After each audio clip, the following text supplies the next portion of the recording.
Joel, good morning. Thanks for being with us. Thanks, Lindsay. Good morning. So while speaking yesterday at the Munich Security Conference, President Zelensky urged the West to impose sanctions on Russia now rather than wait until after an invasion. So why has the U.S. decided to wait? And do you think it could be too late? Essentially, it won't be a deterrent anymore. It'll just be retribution for a potential further invasion. Well, Lindsay, the way that the package has been constructed by the Biden administration and by our allies is to make sure that Vladimir Putin understands that there will be severe consequences if he invades Ukraine further.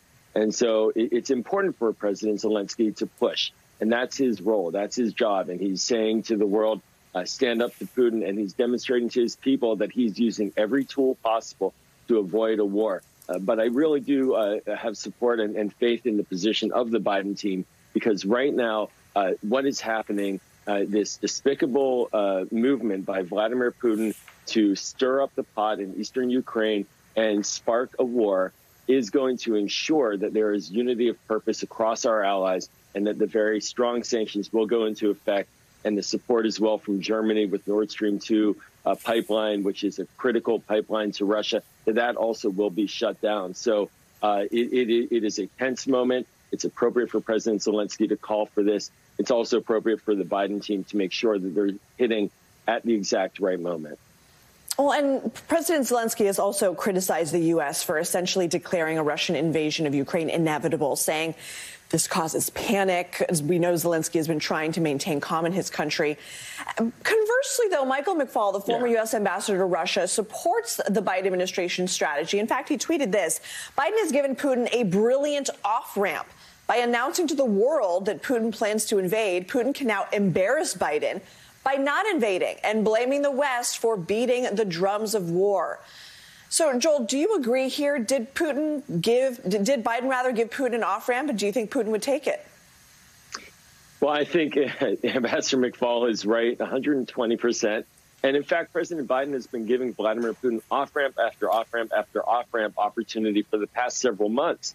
Vladimir Putin doesn't seem interested in taking it and is pushing the envelope to the edge. But this latest statement by President Biden is clear in alerting people, alerting our allies, alerting the Ukrainians. And if he gets embarrassed and Vladimir Putin pulls back and says, I'm not going to invade, embarrassment's the least of our worries, and it's the least of the president's worries. Trying to avoid a war is the most critical part. And I do believe that President Biden was sincere in what he said. And so he's sincere. He can take the embarrassment. We would all be better off with a little embarrassment and no war. Joel, at the White House this week, President Biden said the U.S. had reason to believe Russia was engaged in another false flag operation to use as an excuse to invade Ukraine. Let's listen. We also continue to see more and more disinformation being pushed out to the Russian public, including Russian-backed separatists, claiming that Ukraine is planning to launch a massive offensive attack in the Donbass. Well, look, there is simply no evidence of these assertions, and it defies basic logic. So based on what you know, Joel, is calling it out enough to stop these provocations? Well, up till now, we have seen the provocations in terms of their physical nature. They are clearly causing harm and damage. But what they are not doing is triggering us into a full-out war right now. And by calling them out, it's giving confidence to our allies, giving confidence to Ukraine that we see what's happening, that we understand it, and that it's not the dark of night, dark art that happened in 2014 when little green men were sent in by Russia. And people were not fully publicly putting the clarity and the transparency on that moment. So this clarity and transparency matters. It keeps people just calm enough. And that's critical because it gives time and space for diplomacy, which, as you discussed earlier, the phone calls, the pressure, the continual engagement, that's what we need right now to avoid a war. And so this kind of transparency, this kind of highlighting by the president gives the opportunity for diplomacy to continue.